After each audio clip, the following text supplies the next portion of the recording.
Hello my dear students. Once again, welcome to Digital Learning, Department of Collegiate Education. This is Mamta, Assistant Professor working in Government First Grade College for Women, Tumkur. Today's topic is Methods of Demand Forecasting, which is in the subject Market Behavior and Cost Analysis for second year BCom students. Before understanding the methods of demand forecasting, first let us recall what is the meaning of demand forecasting.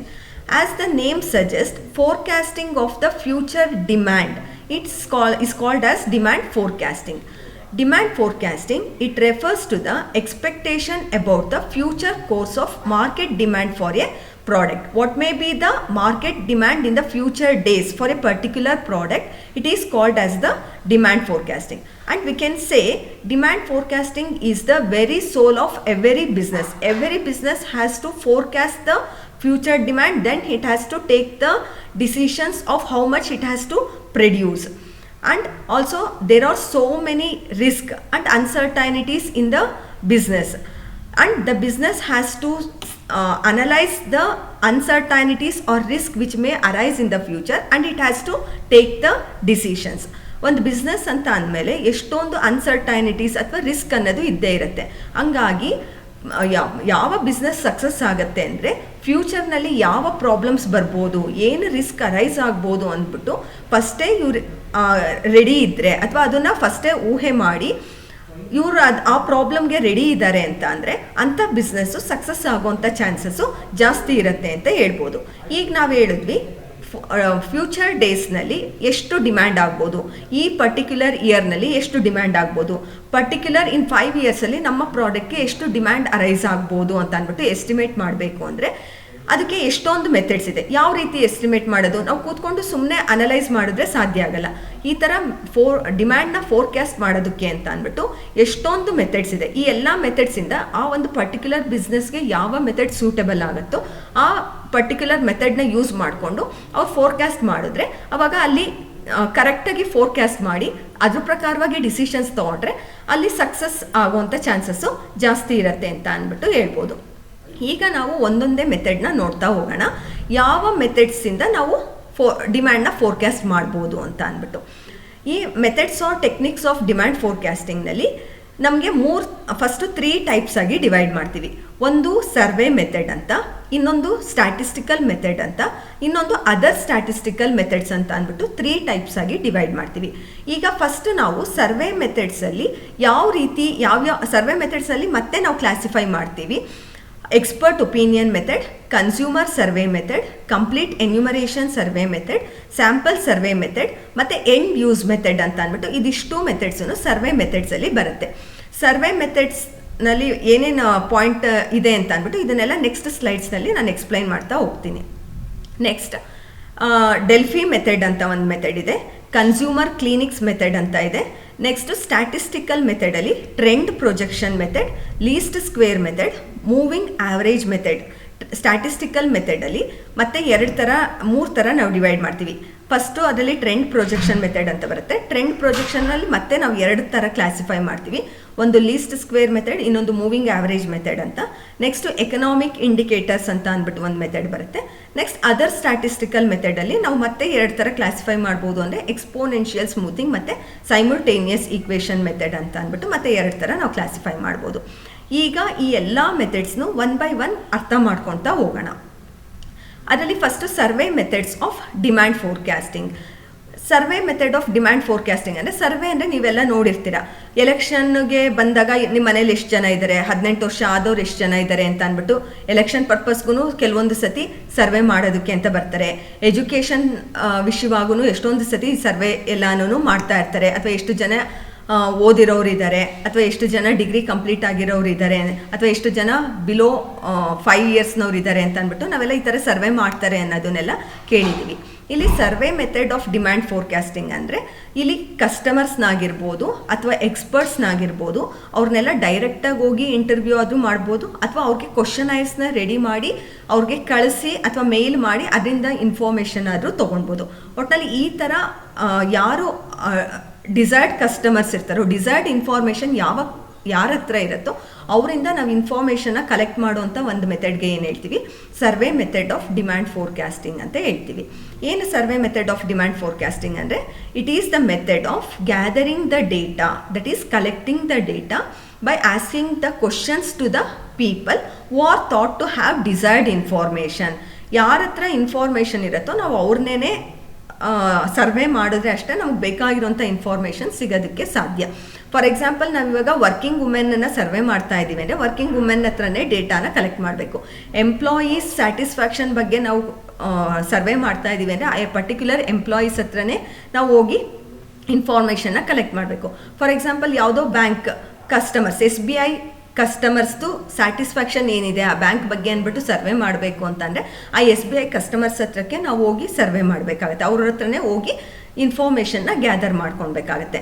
ಹಂಗಾಗಿ ಇಲ್ಲಿ ಏನು ಹೇಳ್ತೀವಿ ಅಂದರೆ, it is the method of gathering the data, ಅಂದರೆ ಡೇಟಾನ ನಾವು collect ಮಾಡ್ಕೊಳ್ತೀವಿ. ಯಾವ ರೀತಿ ಕಲೆಕ್ಟ್ ಮಾಡ್ಕೊಳ್ತೀವಿ? By asking the questions to the people. ನಾವು ಜನರ ಹತ್ರ ಕ್ವಶನ್ಸ್ನ ಕೇಳೋಂಥದ್ದು, ಅದು ಡೈರೆಕ್ಟಾಗಿ ಓರಲ್ಲಾದರೂ ಕೇಳ್ಬೋದು, ಅಥವಾ ಕ್ವಶನೈಸ್ನ ರೆಡಿ ಮಾಡಿಬಿಟ್ಟು ಅವ್ರ ಹತ್ರ ಆನ್ಸರ್ಸ್ನ ಬರೆಸ್ಕೊಳೋದಾದರೂ ಆಗಿರ್ಬೋದು. Who are thought to have desired information. ಯಾವ ಕಸ್ಟಮರ್ಸ್ ಹತ್ರ ಆ ಇನ್ಫಾರ್ಮೇಷನ್, ಪರ್ಟಿಕ್ಯುಲರ್ ಇನ್ಫಾರ್ಮೇಷನ್ ನಾವು ಯಾವುದ್ರ ಬಗ್ಗೆ ಸರ್ವೆ ಮಾಡ್ತಾ ಇದೀವೋ ಅದು ಯಾರ ಹತ್ರ ಇರುತ್ತೆ ಇನ್ಫಾರ್ಮೇಷನ್ ಅನ್ನೋಂಥದ್ದು ನೋಡಿ ಅವರಿಂದನೇ ಇನ್ಫಾರ್ಮೇಷನ್ನ ಕಲೆಕ್ಟ್ ಮಾಡ್ಕೊತೀವಿ. A formal list of questionnaires is prepared. ಆ ಲಿಸ್ಟ್ ಆಫ್ ಕ್ವಶನ್ಸ್ನ ನಾವು ಪ್ರಿಪೇರ್ ಮಾಡ್ಕೊತೀವಿ. These methods are extensively used in the short run and estimating the demand for new products. ಅಂದರೆ ಇಲ್ಲಿ ನಾನು ಹೇಳಿದ್ನಲ್ಲ, ಎಲ್ಲದಕ್ಕೂ ಒಂದೇ ಮೆಥಡ್ಸು ಸೂಟ್ ಆಗಲ್ಲ ಅಂತ ಅಂದ್ಬಿಟ್ಟು, ಆ ಥರ ನಾವು ಇವಾಗ ಆಗಲೇ ಒಂದು 5 ಇಯರ್ಸಿಂದ ನಾವು ಪ್ರೊಡಕ್ಷನ್ ಮಾಡ್ತಾ ಇದ್ದೀವಿ, 5 ಇಯರ್ಸಿಂದ ನಾವು ಬಿಸ್ನೆಸ್ ಮಾಡ್ತಾ ಇದ್ದೀವಿ, ಸೇಲ್ಸ್ ಆಗ್ತಾ ಇದೆ ಅಂದರೆ ಸಾಮಾನ್ಯವಾಗಿ ಅಂಥ ಕಂಪನೀಸ್, ಅಂಥ ಬಿಸ್ನೆಸ್ ಏನು ಮಾಡುತ್ತೆ ಅಂದರೆ ಸ್ಟ್ಯಾಟಿಸ್ಟಿಕಲ್ ಮೆಥಡ್ಸ್ನ ಯೂಸ್ ಮಾಡ್ತಾರೆ. ಅಂದರೆ ಟ್ರೆಂಡ್ ಪ್ರೊಜೆಕ್ಷನ್ ಮೆಥಡ್ ಆಗಿರ್ಬೋದು, ಮೂವಿಂಗ್ ಆವ್ರೇಜ್ ಮೆಥಡ್ ಆಗಿರ್ಬೋದು, ಅಥವಾ ಸೈಮಲ್ಟೇನಿಯಸ್ ಈಕ್ವೇಷನ್ ಮೆಥಡ್ ಆಗಿರ್ಬೋದು. ಇದ್ರ ಬೇಸಿಸ್ ಮೇಲೆ ಮುಂದಿನ ದಿನಗಳಲ್ಲಿ ಹಳೆ ಇನ್ಫಾರ್ಮೇಷನ್ ಬೇಸಿಸ್ ಮೇಲೆ ಫ್ಯೂಚರ್ ಡೇಸ್ನಲ್ಲಿ ಎಷ್ಟು ಡಿಮ್ಯಾಂಡ್ ಆಗ್ಬೋದು ಅಂತ ಅಂದ್ಬಿಟ್ಟು ಎಸ್ಟಿಮೇಟ್ ಮಾಡ್ತಾರೆ. ಅದೇ ಇವಾಗ ಇಷ್ಟು ದಿನ ಬಿಸ್ನೆಸ್ ಮಾಡಿಲ್ಲ, ಈಗ ಹೊಸ ಪ್ರಾಡಕ್ಟ್ನ ಇಂಟ್ರಡ್ಯೂಸ್ ಮಾಡ್ತಾ ಇದ್ದಾರೆ, ಹೊಸ ಬಿಸ್ನೆಸ್ನ ಸ್ಟಾರ್ಟ್ ಮಾಡ್ತಾ ಇದ್ದಾರೆ ಅಂತ ಅಂದರೆ ಅಂಥವರು ಈ ಥರ ಇದು ಸ್ಟ್ಯಾಟಿಸ್ಟಿಕಲ್ ಮೆಥಡು ಅವ್ರಿಗೆ ಅಪ್ಲೈ ಆಗಲ್ಲ. ಅವ್ರು ಏನು ಮಾಡಬೇಕಾಗತ್ತೆ, ಅವಾಗ ಸರ್ವೆ ಮೆಥಡಿಂದನೇ ಡಿಮ್ಯಾಂಡನ್ನ ಫೋರ್ಕಾಸ್ಟ್ ಮಾಡಬೇಕಾಗತ್ತೆ. ಈ ಸರ್ವೆ ಮೆಥಡ್ನಲ್ಲಿ ಮತ್ತೆ ನಾವು ಡಿವೈಡ್ ಮಾಡ್ತೀವಿ, ಎಕ್ಸ್ಪರ್ಟ್ ಒಪಿನಿಯನ್ ಮೆಥಡ್ ಮತ್ತು ಕನ್ಸ್ಯೂಮರ್ ಸರ್ವೆ ಮೆಥಡ್ ಅಂತ. ಅದರಲ್ಲಿ ಮೊದಲನೇದು ಯಾವುದು? Expert opinion method. Expert opinion ಅಂತಂದರೆ ಇಲ್ಲಿ ನಿಮಗೆ ಹೆಡ್ಡಿಂಗ್ ನೋಡಿದ ತಕ್ಷಣವೇ ಇದರಲ್ಲಿ ಗೊತ್ತಾಗುತ್ತೆ, ಎಕ್ಸ್ಪರ್ಟ್ಸಿಂದ ಅವ್ರ ಒಪಿನಿಯನ್ನ ಕಲೆಕ್ಟ್ ಮಾಡಿ ಅದ್ರ ಬೇಸಿಸ್ ಮೇಲೆ ನಾವು ಡಿಸಿಷನ್ಸ್ನ ತೊಗೊಂಡ್ರೆ ಅದಕ್ಕೇನು ಹೇಳ್ತಾರೆ? ಎಕ್ಸ್ಪರ್ಟ್ ಒಪಿನಿಯನ್ ಮೆಥಡ್ ಅಂತ ಅಂತಾರೆ. In this method the firm makes an effort to obtain the opinion of experts who have long standing experience. ಈ ಮೆಥಡಲ್ಲಿ ಏನಾಗುತ್ತೆ ಅಂತ ಅಂದರೆ ಎಕ್ಸ್ಪರ್ಟ್ಸಿಂದ ಒಪಿನಿಯನ್ನ ಕಲೆಕ್ಟ್ ಮಾಡ್ತಾರೆ. ಎಕ್ಸ್ಪರ್ಟ್ಸ್ ಅಂದರೆ ಯಾರು? ಪರ್ಟಿಕ್ಯುಲರ್ ಅದೇ ಫೀಲ್ಡ್ನಲ್ಲಿ ಯಾರಿಗೆ ಜಾಸ್ತಿ ಎಕ್ಸ್ಪೀರಿಯನ್ಸ್ ಇರುತ್ತೋ ಅವ್ರ ಹತ್ರ ಹೋಗಿ ಅವರ ಇನ್ಫಾರ್ಮೇಷನ್ಸ್ನ ಕಲೆಕ್ಟ್ ಮಾಡ್ತಾರೆ. Under this method outside experts are appointed. Outside ಎಕ್ಸ್ಪರ್ಟ್ಸ್ನ ಅಪಾಯಿಂಟ್ ಮಾಡಿಕೊಂಡು ಅವರು ಯಾವ ಇನ್ಫಾರ್ಮೇಷನ್ಸ್ನ ಅಥವಾ ಸ್ಟ್ಯಾಟಿಸ್ಟಿಕಲ್ ಡೇಟಾನ ಕೇಳ್ತಾರೋ ಆ ಎಲ್ಲ ಇನ್ಫಾರ್ಮೇಷನ್ನೂ ಅವ್ರಿಗೆ ಪ್ರೊವೈಡ್ ಮಾಡ್ತಾರೆ. ಅಂದರೆ ಬೇರೆ ಕಂಪನೀಸ್ದು ಎಷ್ಟು ಸೇಲ್ ಆಗಿದೆ, ಇವ್ರು ಏನು ಬಿಸ್ನೆಸ್ ಮಾಡಬೇಕು ಅಂತ ಇದ್ದಾರೋ ಅದ್ರ ರಿಲೇಟೆಡ್ ಪ್ರಾಡಕ್ಟ್ಸು ಈಗಾಗಲೇ ಬಿಸ್ನೆಸ್ ಮಾಡ್ತಾ ಇರೋರ್ದು ಎಷ್ಟು ಸೇಲ್ಸ್ ಇದೆ, ಎಷ್ಟು ಪ್ರಾಫಿಟ್ಸ್ ಇದೆ, ಅಥವಾ ಏನು ರಿಸ್ಕ್ ಇದೆ ಅಂದ್ಬಿಟ್ಟು ಅವ್ರು ಎಕ್ಸ್ಪರ್ಟ್ಸ್ ಯಾವ ಡೇಟಾ ಕೇಳ್ತಾರೋ ಆ ಡೇಟಾನ ಈ ಒಂದು ಪರ್ಟಿಕ್ಯುಲರ್ ಬಿಸ್ನೆಸ್ಸು ಎಕ್ಸ್ಪರ್ಟ್ಸ್ಗೆ ಪ್ರೊವೈಡ್ ಮಾಡ್ತಾರೆ. The management request the experts to express their considered opinions and view about the expected future sales of the company. Management ಏನು ಮಾಡುತ್ತೆ ಅಂತ ಅಂದರೆ ಹೇಳ್ತಾರೆ, ರಿಕ್ವೆಸ್ಟ್ ಮಾಡ್ಕೊತಾರೆ ಎಕ್ಸ್ಪರ್ಟ್ಸ್ ಹತ್ರ, ಫ್ಯೂಚರ್ ಡೇಸಲ್ಲಿ ನಮ್ಮ ಕಂಪನಿಗೆ ಎಷ್ಟು ಸೇಲ್ಸ್ ಆಗುತ್ತೆ ಅಂತ ಅಂದ್ಬಿಟ್ಟು ನೀವು ಒಪಿನಿಯನ್ನ ಕೊಡಿ ಅಂತ ಅಂದ್ಬಿಟ್ಟು ಹೇಳ್ತಾರೆ. Since the experts' opinions are more valuable, a firm will give lot of importance to them and prepare their future plan on the basis of forecast made by the experts. ಹಂಗಾಗಿ first outside ಎಕ್ಸ್ಪರ್ಟ್ಸ್ನ appoint ಮಾಡ್ಕೊತಾರೆ, ಅವ್ರು ಯಾವ statistical ಡೇಟಾನ ಅಥವಾ ಏನು information ಕೇಳ್ತಾರೋ ಅದನ್ನೆಲ್ಲ provide ಮಾಡ್ತಾರೆ. ಎಲ್ಲ ಪ್ರೊವೈಡ್ ಮಾಡಿದ್ಮೇಲೆ ಅವ್ರು ಏನು ವ್ಯೂಸ್ ಕೊಡ್ತಾರೋ, ಅವ್ರ ಒಪಿನಿಯನ್ ಏನು ಕೊಡ್ತಾರೋ ಅದ್ರ ಬೇಸಿಸ್ ಮೇಲೆ ಇವ್ರ ಫ್ಯೂಚರ್ ಡಿಮ್ಯಾಂಡ್ ಎಷ್ಟು ಬರ್ಬೋದು ಅಂತ ಫೋರ್ಕ್ಯಾಸ್ಟ್ ಮಾಡಿ ಅದ್ರ ಪ್ರಕಾರವಾಗಿ ಡಿಸಿಷನ್ಸ್ನ ತೊಗೊಳ್ತಾರೆ. ಅಂದರೆ ಎಕ್ಸ್ಪರ್ಟ್ ಒಪಿನಿಯನ್ ಅಂದರೆ ಏನು ಅಂದ್ಬಿಟ್ಟು ಇವಾಗ ನಿಮ್ಗೆ ಅರ್ಥ ಆಗಿದೆ. ಎಕ್ಸ್ಪರ್ಟ್ಸ್ನ ಅಪಾಯಿಂಟ್ ಮಾಡಿಕೊಂಡು ಆ ಎಕ್ಸ್ಪರ್ಟ್ಸ್ ಒಪಿನಿಯನ್ ಬೇಸಿಸ್ ಮೇಲೆ ನಾವು ಡಿಮ್ಯಾಂಡನ್ನು ಫೋರ್ಕ್ಯಾಸ್ಟ್ ಮಾಡಿದ್ರೆ ಅಂಥ ಮೆಥಡ್ಗೆ ಏನಂತಾರೆ ಎಕ್ಸ್ಪರ್ಟ್ ಒಪಿನಿಯನ್ ಮೆಥಡ್ ಅಂತ ಹೇಳ್ತಾರೆ. ನೆಕ್ಸ್ಟು ಡೆಲ್ಫಿ ಮೆಥಡ್ ಅಂತ ಒಂದು ಮೆಥಡ್ ಬರುತ್ತೆ. ಅಲ್ಲೂ ಅಷ್ಟೇ ಎಕ್ಸ್ಪರ್ಟ್ ಒಪಿನಿಯನ್ ಥರನೇ ಬರುತ್ತೆ. ಇಲ್ಲಿ ಒಬ್ಬ ಎಕ್ಸ್ಪರ್ಟ್ನ ಅಪಾಯಿಂಟ್ ಮಾಡ್ಕೊಂಡಿರ್ತಾರೆ, ಅಲ್ಲಿ ಒಬ್ರಿಗಿಂತ ಜಾಸ್ತಿ ಎಕ್ಸ್ಪರ್ಟ್ಸ್ನ ಅಪಾಯಿಂಟ್ ಮಾಡ್ಕೊತಾರೆ. ನೆಕ್ಸ್ಟ್ ಡೆಲ್ಫಿ ಮೆಥಡಲ್ಲಿ ಅದನ್ನು ಇನ್ ಡೀಟೈಲ್ ಆಗಿ ಹೇಳ್ತೀನಿ. Next consumer survey method. ಇಲ್ಲೂ ಅಷ್ಟೇ ಕನ್ಸ್ಯೂಮರ್ ಸರ್ವೆ ಮೆಥಡ್ ಅಂತಂದರೆ ಇಲ್ಲೂ ಅಷ್ಟೇ ನಿಮಗೆ ಹೆಡ್ಡಿಂಗ್ ಓದಿದ ತಕ್ಷಣವೇ ಗೊತ್ತಾಗುತ್ತೆ ನಾವು ಕನ್ಸ್ಯೂಮರ್ಸ್ ಅಂದರೆ ಯಾರು ಆ ಪ್ರಾಡಕ್ಟ್ನ ಯೂಸ್ ಮಾಡ್ತಾರೋ, ಯಾರು ಅದನ್ನು ಪರ್ಚೇಸ್ ಮಾಡ್ತಾರೋ ಅವ್ರನ್ನ ಸರ್ವೆ ಮಾಡೋವಂಥ ಮೆಥಡ್ಗೆ ಏನಂತಾರೆ ಕನ್ಸ್ಯೂಮರ್ ಸರ್ವೆ ಮೆಥಡ್ ಅಂತ ಅಂತಾರೆ. ಈ ಕನ್ಸ್ಯೂಮರ್ ಸರ್ವೆ ಮೆಥಡಲ್ಲಿ ಮತ್ತೆ ಎರಡು ರೀತಿಯಾಗಿ ಡಿವೈಡ್ ಆಗುತ್ತೆ. ಒಂದು ಕಂಪ್ಲೀಟ್ ಎನ್ಯುಮರೇಷನ್ ಮೆಥಡ್ ಅಂತ, ಇನ್ನೊಂದು ಸ್ಯಾಂಪಲ್ ಸರ್ವೆ ಮೆಥಡ್ ಅಂತ. ಮತ್ತೆ ಎರಡು ಥರ ಇಲ್ಲಿ ಡಿವೈಡ್ ಮಾಡ್ತೀವಿ. ಫಸ್ಟ್ ಕನ್ಸ್ಯೂಮರ್ ಸರ್ವೆ ಮೆಥಡ್ ಅಂದರೆ ಏನು ಅಂತ ಅಂದ್ಬಿಟ್ಟು ನೋಡೋಣ. Under this method, efforts are made to collect the relevant information directly from the consumers with regard to their purchase plans. ಇಲ್ಲಿ ಹೆಸರು ಕೇಳಿದ ತಕ್ಷಣ ಗೊತ್ತಾಗುತ್ತೆ ಏನು ಡಿಮ್ಯಾಂಡ್ನ ಯಾವ ರೀತಿ ಫೋರ್ಕ್ಯಾಸ್ಟ್ ಮಾಡ್ತಾರೆ. ಕನ್ಸ್ಯೂಮರ್ಸ್ನ ಸರ್ವೆ ಮಾಡೋದ್ರ ಮೂಲಕ. ಕನ್ಸ್ಯೂಮರ್ಸ್ನ ಏನಂತ ಸರ್ವೆ ಮಾಡ್ತಾರೆ, ನಿಮ್ಮ ಫ್ಯೂಚರ್ ಪ್ಲ್ಯಾನ್ಸ್ ಏನು, ಅಥವಾ ನೀವು ಯಾವ ಪ್ರಾಡಕ್ಟನ್ನು ನೀವು ಪರ್ಚೇಸ್ ಮಾಡ್ತೀರಾ, ಅಥವಾ ಯಾವ ಕ್ವಾಲಿಟಿ ಅಡಿಷ್ನಲ್ ಯಾವ ಫೀಚರ್ಸ್ ಇರೋವಂಥ ಪ್ರಾಡಕ್ಟನ್ನು ಪರ್ಚೇಸ್ ಮಾಡ್ತೀರಾ ಅಂತ ಅಂದ್ಬಿಟ್ಟು ಕನ್ಸ್ಯೂಮರ್ಸ್ನೇ ಡೈರೆಕ್ಟಾಗಿ ಹೋಗಿ ಸರ್ವೆ ಮಾಡೋವಂಥ ಮೆಥಡ್ಗೆ ಕನ್ಸ್ಯೂಮರ್ ಸರ್ವೆ ಮೆಥಡ್ ಅಂತ ಹೇಳ್ತಾರೆ. In order to gather information from the consumers a number of alternative techniques are developed from time to time. ಈ ಥರ ಕನ್ಸ್ಯೂಮರ್ಸ್ನ ಡೈರೆಕ್ಟಾಗಿ ಸರ್ವೆ ಮಾಡೋದಕ್ಕೆ ಮತ್ತೆ ಎಷ್ಟೊಂದು ಮೆಥಡ್ಸ್ ಇದೆ, ಎಷ್ಟೊಂದು ಆಲ್ಟರ್ನೇಟಿವ್ ಟೆಕ್ನಿಕ್ಸ್ ಎಲ್ಲಾನು ದಿನದಿಂದ ದಿನಕ್ಕೆ ಅದು ಡೆವಲಪ್ ಆಗ್ತಾನೆ ಹೋಗುತ್ತೆ. ಆ ಎಲ್ಲ ಮೆಥಡ್ಸಿಂದ ನಾವು ಕನ್ಸ್ಯೂಮರ್ಸ್ನ ಸರ್ವೆ ಮಾಡಿ ಅವರ ಇನ್ಫಾರ್ಮೇಷನ್ಸ್ನ ಕಲೆಕ್ಟ್ ಮಾಡಿಕೊಂಡು ಅದ್ರ ಬೇಸಿಸ್ ಮೇಲೆ ನಾವು ಡಿಮ್ಯಾಂಡನ್ನು ಫೋರ್ಕ್ಯಾಸ್ಟ್ ಮಾಡ್ಬೋದು. ಆ ಕನ್ಸ್ಯೂಮರ್ ಸರ್ವೆ ಮೆಥಡಲ್ಲಿ ಮೊದಲನೇ ಮೆಥಡ್ ಯಾವುದು ಕಂಪ್ಲೀಟ್ ಎನ್ಯುಮರೇಷನ್ ಸರ್ವೆ ಮೆಥಡ್ ಅಂತ. ನೆಕ್ಸ್ಟ್ ಸ್ಯಾಂಪಲ್ ಸರ್ವೆ ಅಂತ ಅಂದ್ಬಿಟ್ಟು ಬರುತ್ತೆ. ನೆಕ್ಸ್ಟ್ ಬೇರೆ ಎಷ್ಟೊಂದು ಮೆಥಡ್ಸ್ ಇದೆ, ಅದ್ರಲ್ಲಿ ಫಸ್ಟ್ ಇದನ್ನು ನೋಡೋಣ. ಕಂಪ್ಲೀಟ್ ಎನ್ಯುಮರೇಷನ್ ಸರ್ವೆ ಅಂದರೆ ಏನು ಅಂತ ಅಂದ್ಬಿಟ್ಟು ಇಲ್ಲೂ ಅಷ್ಟೇ ನಿಮಗೆ ಕಂಪ್ಲೀಟ್ ಎನ್ಯುಮರೇಷನ್ ಅಂತ ನೋಡೋದ್ರಲ್ಲೇ ಗೊತ್ತಾಗುತ್ತೆ.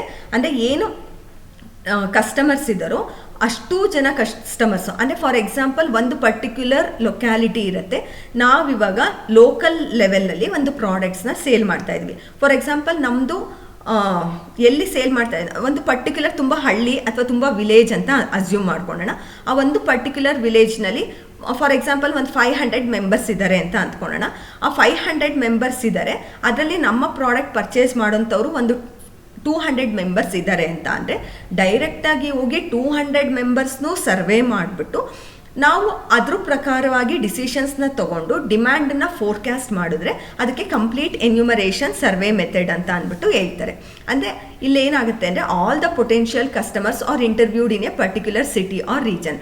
ಏನು ಆಲ್ ಪೊಟೆನ್ಷಿಯಲ್ ಕಸ್ಟಮರ್ಸ್ ಅಂತ ಅಂದರೆ potential customers means those customers who are having the willing and also ability to purchase the product.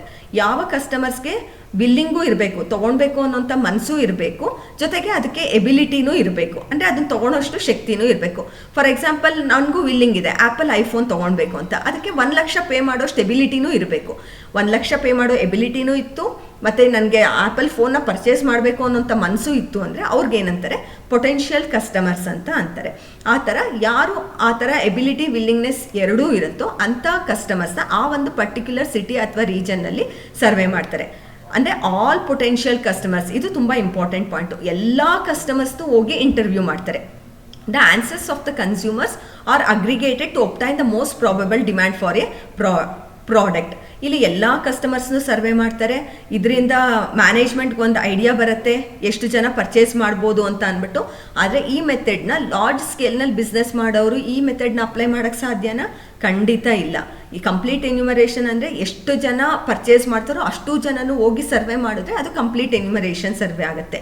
ಇದು ನಾವು ಪರ್ಟಿಕ್ಯುಲರ್ ರೀಜನ್ನ ತೊಗೊಂಡಿದ್ವಿ ಅಥವಾ ತುಂಬ ಸ್ಮಾಲ್ ನಂಬರ್ ಆಫ್ ವಿಲೇಜ್ಗೆ ನಾವು ಸೇಲ್ ಮಾಡ್ತಾ ಇದ್ದೀವಿ ಅಂದಾಗ ಕಂಪ್ಲೀಟ್ ಎನ್ಯುಮರೇಷನ್ ಮೆಥಡು ಅಪ್ಲೈ ಆಗ್ಬೋದು. ಆದರೆ ಎಲ್ಲ ಕೇಸಸ್ನಲ್ಲೂ ಇದು ಅಪ್ಲೈ ಮಾಡೋದಕ್ಕೆ ಸಾಧ್ಯ ಇಲ್ಲ. ಅದಕ್ಕೆ ಇಲ್ಲಿ ಹೇಳ್ತಾರೆ ನೋಡಿ, this method cannot be used successfully by all the sellers in all the cases.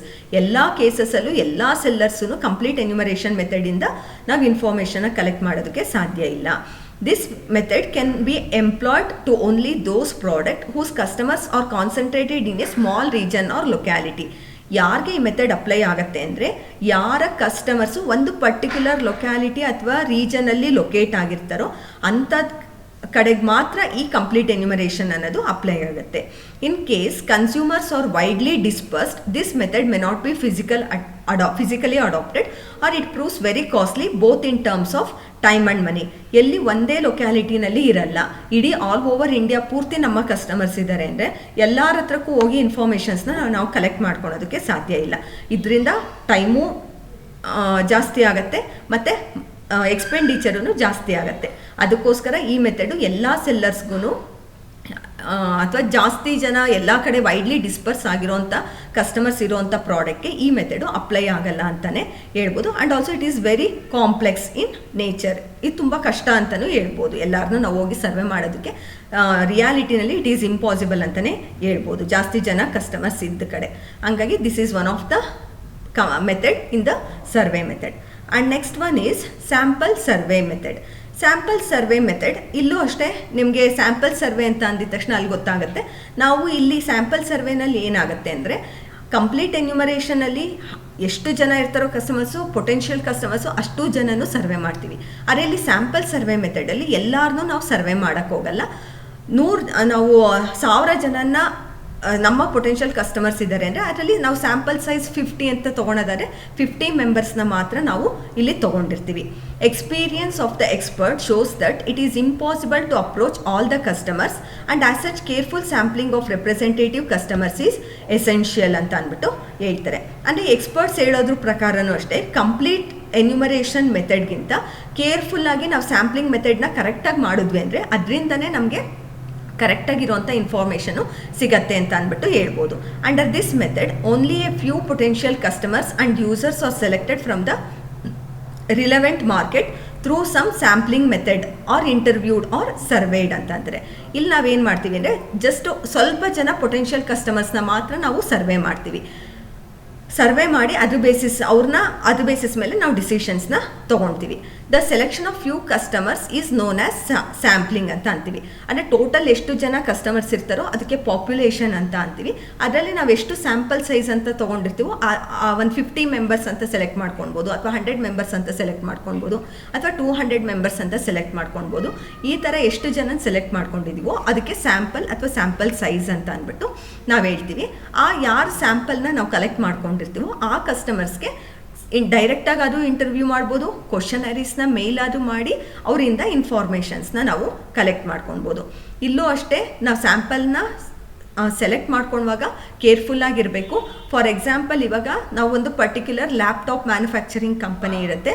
ಆ ಲ್ಯಾಪ್ಟಾಪ್ ಮ್ಯಾನುಫ್ಯಾಕ್ಚರಿಂಗ್ ಕಂಪನಿ ಎಷ್ಟು ಜನ ಕಸ್ಟಮರ್ಸು ನಮ್ಮ ಪ್ರಾಡಕ್ಟ್ನ ಪರ್ಚೇಸ್ ಮಾಡ್ತಾರೆ ಅಂದಾಗ ನಾವು ಬರೀ ವರ್ಕಿಂಗ್ ಪೀಪಲ್ ಯಾರಿದ್ದಾರೋ ಬರೀ ಅವ್ರನ್ನ ಮಾತ್ರ ಸರ್ವೆ ಮಾಡಬಾರ್ದು. ಅಂದರೆ ನಾವು ಇವಾಗ ಒಂದು 50 ಮೆಂಬರ್ಸು ಸ್ಯಾಂಪಲ್ ಸೈಜ್ ಅಂತ ತೊಗೊಂಡಿದ್ದೀವಿ ಅಂದರೆ ಅದರಲ್ಲಿ 20 ಮೆಂಬರ್ಸು ಯಾರನ್ನ ವರ್ಕಿಂಗ್ ಪೀಪಲ್ನ ತೊಗೊಂಡ್ರೆ ನಾವು ಮಿಕ್ಕಿದ್ದವರು ಸ್ಟೂಡೆಂಟ್ಸ್ನ ಪರ್ಚೇಸ್ ಮಾಡ್ತಾ ಇದ್ದಾರೆ ಅಂದರೆ ಸ್ಟೂಡೆಂಟ್ಸ್ನು ತೊಗೊಳ್ಬೋದು. ಅಥವಾ ಮನೇಲಿರುವಂಥ ಹೌಸ್ ವೈಫ್ ಆಗಿರ್ಬೋದು, ಅವ್ರು ಯಾರನ್ನ ಪರ್ಚೇಸ್ ಮಾಡ್ತಾರೆ ಅಂದರೆ ಅವ್ರದ್ದು ಸ್ಯಾಂಪಲ್ನ ತೊಗೊಳ್ಬೇಕಾಗತ್ತೆ. ಅಥವಾ ಮಕ್ಕಳು ಕೊಡಿಸ್ತಾ ಇದ್ದಾರೆ ಅಂದರೆ ಅವ್ರ ಪೇರೆಂಟ್ಸ್ ಒಪಿನಿಯನ್ನು ಅವ್ರು ಕೊಡ್ಸೋಕ್ಕೆ ರೆಡಿ ಇರ್ತಾರಲ್ಲ ಅವ್ರ ಒಪಿನಿಯನ್ನು ತೊಗೊಳ್ಬೇಕಾಗತ್ತೆ. ಹಂಗಾಗಿ ನಾವು ಸ್ಯಾಂಪಲ್ ಸೈಜಲ್ಲಿ ಎಲ್ಲ ಥರದ ಪೀಪಲ್ನೂ ಅಲ್ಲಿ ಆ್ಯಡ್ ಮಾಡ್ಕೊಳ್ಬೇಕಾಗತ್ತೆ. ಅದಕ್ಕೆ ಅಲ್ಲಿ ಸ್ಟ್ರಾಟಿಫೈಡ್ ಸ್ಯಾಂಪ್ಲಿಂಗ್ ಅಂತ ಅಂದ್ಬಿಟ್ಟು ನಾವು ಹೇಳ್ತೀವಿ. ಆ ಥರ ಮೆಥಡಲ್ಲೂ ನಾವು ಸ್ಯಾಂಪಲ್ ಸೈಜ್ನ ಕಲೆಕ್ಟ್ ಮಾಡ್ಕೊತೀವಿ. Next, market controlled experiment method. ಏನು ಮಾರ್ಕೆಟ್ ಕಂಟ್ರೋಲ್ಡ್ ಎಕ್ಸ್ಪರಿಮೆಂಟ್ ಮೆಥಡ್ ಅಂತ ಅಂದರೆ, here in this method main determinants of demand of a product like price, advertising, packaging and quality are identified. ಇದು ಅಷ್ಟೇ ಮಾರ್ಕೆಟ್ ಕಂಟ್ರೋಲ್ಡ್ ಎಕ್ಸ್ಪರಿಮೆಂಟ್ ಮೆಥಡ್ ಅಂತ ಅಂದರೆ ಇಲ್ಲೇ ನಿಮಗೆ ಗೊತ್ತಾಗುತ್ತೆ ಎಕ್ಸ್ಪರಿಮೆಂಟ್ ಮಾಡ್ತೀವಿ ಅಂತ ಅಂದ್ಬಿಟ್ಟು. ಇದು ಅಷ್ಟೇ ತುಂಬ ಎಕ್ಸ್ಪೆನ್ಸಿವ್ ಮತ್ತು ಟೈಮ್ ಕನ್ಸ್ಯೂಮಿಂಗ್ ಮೆಥಡ್ ಅಂತಲೇ ಹೇಳ್ಬೋದು. ಇಲ್ಲಿ ಏನಾಗುತ್ತೆ ಅಂತ ಅಂದರೆ ಫಸ್ಟು ನಾವು ಒಂದು ಪರ್ಟಿಕ್ಯುಲರ್ ಇನ್ಕಮ್ ಇರೋವಂಥ ಪರ್ಟಿಕ್ಯುಲರ್ ಪಾಪ್ಯುಲೇಷನ್ ಇನ್ಕಮ್ ಇರೋವಂಥ ಒಂದು ಪಾಪ್ಯುಲೇಷನ್ನ ಸೆಲೆಕ್ಟ್ ಮಾಡ್ಕೊತೀವಿ, ಅಥವಾ ಪರ್ಟಿಕ್ಯುಲರ್ ಕ್ಯಾಸ್ಟ್ ಅಥವಾ ಪರ್ಟಿಕ್ಯುಲರ್ ರಿಲಿಜಿಯನ್ ಇರೋವಂಥ ಪಾಪ್ಯುಲೇಷನ್ಸ್ನ ನಾವು ಸೆಲೆಕ್ಟ್ ಮಾಡ್ಕೊತೀವಿ. ಸೆಲೆಕ್ಟ್ ಮಾಡಿ ನಾವೇನು ಮಾಡ್ತೀವಿ ಅಂದರೆ ಪ್ರೈಸು ಫಸ್ಟು ಒಂದು ಪ್ರೈಸ್ನ ಫಿಕ್ಸ್ ಮಾಡ್ತೀವಿ. ಆವಾಗ ಎಷ್ಟು ಡಿಮ್ಯಾಂಡ್ ಬರುತ್ತೆ ಅಂತ ಅಂದ್ಬಿಟ್ಟು ಎಸ್ಟಿಮೇಟ್ ಮಾಡ್ತೀವಿ. ನೆಕ್ಸ್ಟು ಪ್ರೈಸ್ನ ಜಾಸ್ತಿ ಮಾಡ್ತೀವಿ. ಆವಾಗ ಮತ್ತೆ ಎಕ್ಸ್ಪೆರಿಮೆಂಟ್ ಮಾಡೋದು. ಪ್ರೈಸು 10 ರೂಪೀಸ್ ಇದ್ದರೆ ಎಷ್ಟು ಜನ ಪರ್ಚೇಸ್ ಮಾಡ್ತಾ ಇದ್ದಾರೆ, 12 ರೂಪೀಸ್ ಆದಾಗ ಎಷ್ಟು ಜನ ಪರ್ಚೇಸ್ ಮಾಡ್ತಾರೆ, ಅಥವಾ 5 ರೂಪೀಸ್ ಆದರೆ ಎಷ್ಟು ಜನ ಪರ್ಚೇಸ್ ಮಾಡ್ತಾರೆ ಅಂತ ಅಂದ್ಬಿಟ್ಟು ಎಕ್ಸ್ಪೆರಿಮೆಂಟ್ ಮಾಡ್ತೀವಿ. ಯಾವುದರಲ್ಲಿ ಜಾಸ್ತಿ ಡಿಮ್ಯಾಂಡ್ ಬರುತ್ತೋ ಆ ಒಂದು ಪ್ರೈಸ್ನ ಸೆಲೆಕ್ಟ್ ಮಾಡಬೇಕು ಅನ್ನೋಂಥ ಡಿಸಿಷನ್ನ ತೊಗೊಳೋದು. ಅದೇ ಥರನೇ ಅಡ್ವರ್ಟೈಸಿಂಗು ಅಷ್ಟೇ. ಫಸ್ಟು ಯಾವುದೋ ಒಂದು ಥರ ಅಡ್ವರ್ಟೈಸ್ಮೆಂಟ್ನ ಕೊಡ್ತಾರೆ. ಆ ಅಡ್ವರ್ಟೈಸ್ಮೆಂಟನ್ನ ಮತ್ತೆ ಚೇಂಜ್ ಮಾಡೋದು. ಬೇರೆ ಇನ್ಯಾರೋ ಅಥವಾ ಯಾರನ್ನ ಫಿಲಮ್ ಸ್ಟಾರ್ಸ್ನಾಗಿರ್ಬೋದು ಅಥವಾ ಕ್ರಿಕೆಟ್ ಸ್ಟಾರ್ಸ್ನಾಗಿರ್ಬೋದು ಅವ್ರನ್ನ ಕರ್ಕೊಂಡು ಬಂದು ಅಡ್ವರ್ಟೈಸ್ನ ಮಾಡಿಸೋಂಥದ್ದು. ಯಾರು ಅಡ್ವರ್ಟೈಸ್ಮೆಂಟ್ ಬಂದಾಗ ನಮಗೆ ಡಿಮ್ಯಾಂಡ್ ಜಾಸ್ತಿ ಆಯಿತು ಅಂತ ಅಂದ್ಬಿಟ್ಟು ಮತ್ತೆ ಅಲ್ಲೂ ಎಕ್ಸ್ಪೆರಿಮೆಂಟ್ ಮಾಡೋದು. ಮತ್ತು ಪ್ಯಾಕೇಜಿಂಗು ಅಷ್ಟೇ. ಯಾವ ಥರ ಪ್ಯಾಕೇಜ್ ಇದ್ದರೆ ಜನ ಇಷ್ಟಪಡ್ತಾರೆ, ಫಸ್ಟ್ ಒಂದು ಥರ ಪ್ಯಾಕೇಜಿಂಗ್ ಮಾಡೋದು, ಅದಾದಮೇಲೆ ಮತ್ತೆ ಪ್ಯಾಕೇಜಿಂಗ್ನ ಚೇಂಜ್ ಮಾಡೋದು, ಮತ್ತು ಎರಡೂದ್ರಲ್ಲೂ ಯಾವಾಗ ಡಿಮ್ಯಾಂಡ್ ಜಾಸ್ತಿ ಆಯಿತು ಅಂತ ಅಂದ್ಬಿಟ್ಟು ಎಕ್ಸ್ಪೆರಿಮೆಂಟ್ ಮಾಡೋದು. ಕ್ವಾಲಿಟಿನೂ ಅಷ್ಟೇ, ಯಾವ ಕ್ವಾಲಿಟೀಸ್ನೂ ಅಷ್ಟೇ ವೇರಿ ಮಾಡೋದು, ಚೇಂಜ್ ಮಾಡೋದು. ನೆಕ್ಸ್ಟು ಯಾವ ಕ್ವಾಲಿಟಿನಲ್ಲಿ ಎಷ್ಟು ಡಿಮ್ಯಾಂಡ್ ಇದೆ ಅಂತ ಅಂದ್ಬಿಟ್ಟು ಫೋರ್ಕ್ಯಾಸ್ಟ್ ಮಾಡೋದು.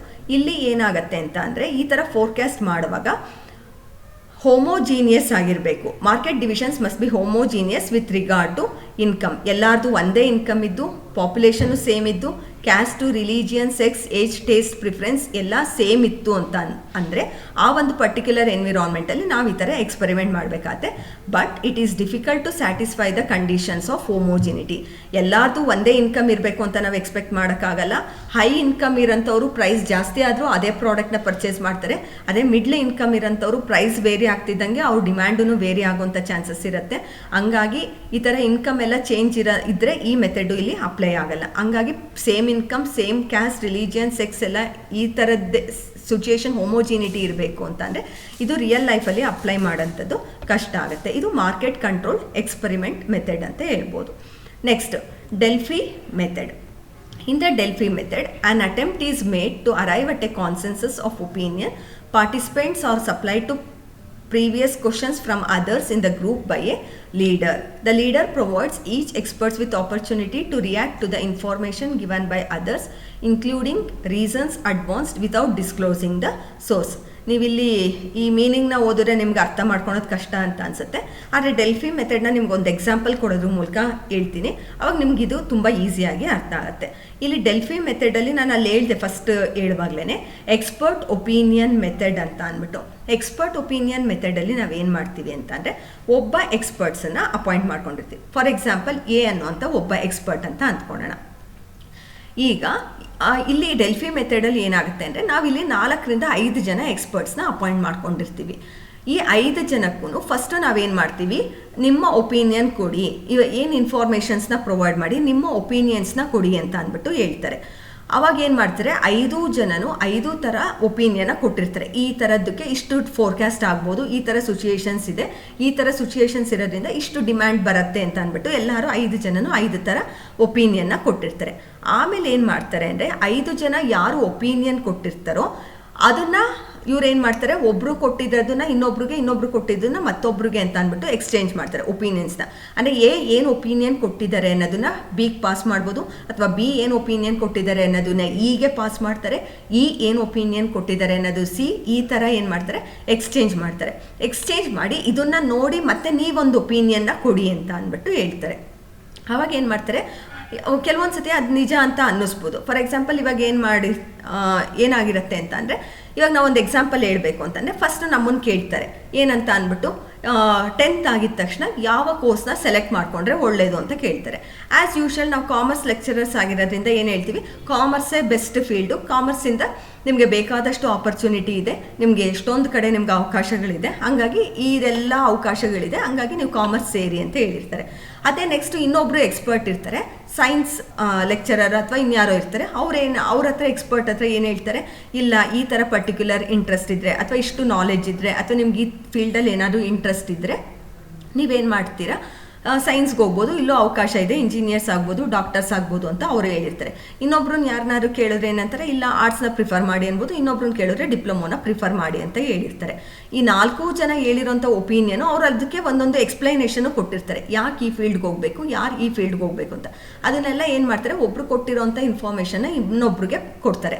ಅವಾಗ ಇವ್ರಿಗೂ ಏನು ಅನ್ನಿಸ್ಬೋದು, ಕಾಮರ್ಸ್ ತಗೋ ಅಂತ ಹೇಳಿರೋಂಥವ್ರಿಗೆ ಅವ್ರಿಗೆ ಬೇರೆಯವ್ರು ಹೇಳಿರೋದನ್ನೆಲ್ಲ ನೋಡಿ ಪರವಾಗಿಲ್ಲ, ಈ ಹುಡುಗಿದು ಇಂಟ್ರೆಸ್ಟ್ ಈ ಫೀಲ್ಡಲ್ಲಿದೆ, ಅಥವಾ ಈ ಹುಡುಗಿಗೆ ಅಥವಾ ಸೈಂಟಿಸ್ಟ್ ಆಗಬೇಕು ಅನ್ನೋಂಥ ಇಂಟ್ರೆಸ್ಟ್ ಇರ್ಬೋದು, ಅಥವಾ ಇನ್ನೇನೋ ಕಡೆಗೆ ಪ್ಯಾಷನ್ ಇರ್ಬೋದು, ಹಂಗಾಗಿ ನಿನ್ಗೆ ಇಂಟ್ರೆಸ್ಟ್ ಇರೋಂಥ ಕಡೆಗೆ ಹೋಗಿ ಅಂತ ಅಂದ್ಬಿಟ್ಟು ಅವ್ರು ಹೇಳಿದ್ದು ಕರೆಕ್ಟೇ ಅಂದ್ಬಿಟ್ಟು ಅದನ್ನೆಲ್ಲ ಬೇರೆಯವ್ರು ಕೊಟ್ಟಿರೋಂಥ ಒಪಿನಿಯನ್ನು ಸ್ಟಡಿ ಮಾಡಿ ಇವ್ರ ಒಪಿನಿಯನ್ನು ಕೆಲವೊಂದು ಸತಿ ಚೇಂಜ್ ಆಗೋಂಥ ಚಾನ್ಸಸ್ ಇರುತ್ತೆ. ಆ ಥರ ಫೈನಲ್ ಆಗಿ ಎಲ್ಲಾರ್ದು ಯಾವುದು ಸೇಮ್ ಒಪಿನಿಯನ್ ಬರುತ್ತೋ ಅದ್ರ ಬೇಸಿಸ್ ಮೇಲೆ ಡಿಸಿಷನ್ಸ್ನ ತೊಗೊಳೋಂಥ ಮೆಥಡ್ಗೆ ಡೆಲ್ಫಿ ಮೆಥಡ್ ಅಂತ ಅಂದ್ಬಿಟ್ಟು ಹೇಳ್ತಾರೆ.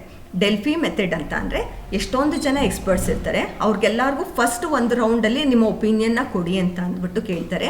ಅವರೆಲ್ಲರೂ ಒಪಿನಿಯನ್ಸ್ನ ಕೊಟ್ಟ ಮೇಲೆ ಏನು ಮಾಡ್ತಾರೆ, ಕೊಟ್ಟಿರೋಂಥ ಒಪಿನಿಯನ್ನ ಬೇರೆಯವ್ರಿಗೆಲ್ಲರಿಗೂ ಪಾಸ್ ಮಾಡ್ತಾರೆ. ಆದರೆ ಅದು ಯಾರು ಒಪಿನಿಯನ್ ಕೊಟ್ಟಿರೋದು ಅಂತ ಅಂದ್ಬಿಟ್ಟು ಅವರಲ್ಲಿ ಡಿಸ್ಕ್ಲೋಸ್ ಮಾಡಲ್ಲ. ಅದಾದಮೇಲೆ ಆ ಬೇರೆಯವ್ರು ಕೊಟ್ಟಿರೋಂಥ ಒಪಿನಿಯನ್ ನೋಡಿದ್ಮೇಲೆ ಇವ್ರ ಒಪಿನಿಯನ್ ಏನಾದ್ರು ಚೇಂಜ್ ಆಯಿತು ಅಂದರೆ ಅದು ನೆಕ್ಸ್ಟ್ ಸೆಕೆಂಡ್ ಲೆವೆಲಲ್ಲಿ ಅವ್ರು ಏನು ಒಪಿನಿಯನ್ ಅಂತ ಅಂದ್ಬಿಟ್ಟು ಕೊಡ್ತಾರೆ ಪ್ರತಿಯೊಬ್ಬರೂ. ಅದ್ರ ಬೇಸಿಸ್ ಮೇಲೆ ಡಿಸಿಷನ್ಸ್ನ ತೊಗೊಳೋಂಥ ಮೆಥಡ್ಗೆ ಏನಂತಾರೆ, ಡೆಲ್ಫಿ ಮೆಥಡ್ ಅಂತ ಹೇಳ್ತಾರೆ. ನೆಕ್ಸ್ಟ್ ಕನ್ಸ್ಯೂಮರ್ ಕ್ಲಿನಿಕ್ಸ್ ಮೆಥಡ್ ಅಂತ. ಇಲ್ಲಿ ಕನ್ಸ್ಯೂಮರ್ ಕ್ಲಿನಿಕ್ಸ್ ಮೆಥಡಲ್ಲಿ ಏನಾಗುತ್ತೆ ಅಂದರೆ, an artificial market situation is created and consumer clinics selected. ಇಲ್ಲಿ ಆರ್ಟಿಫಿಷಿಯಲ್ ಮಾರ್ಕೆಟ್ ಸಿಚುಯೇಷನ್ಸ್ನ ಕ್ರಿಯೇಟ್ ಮಾಡ್ತಾರೆ. Consumers are asked to spend time in on artificial departmental stores and different prices are set for different buyer groups. The responses to the price changes are observed and necessary decisions taken. ಇಲ್ಲಿ ಏನು ಮಾಡ್ತಾರೆ ಅಂದರೆ, ಒಂದು particular ಯಾವುದೋ ಒಂದು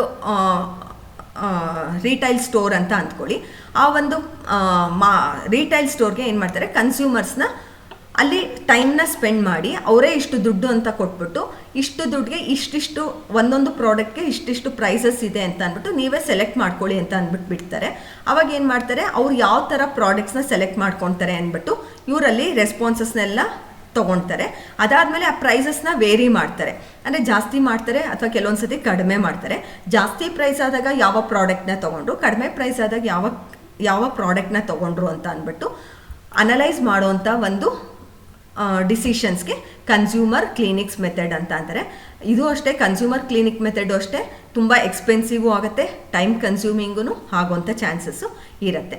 here the artificial market situation is created and consumers are asked to spend time in on artificial departmental stores and different prices are set and the responses will be taken. This is consumer clinics method.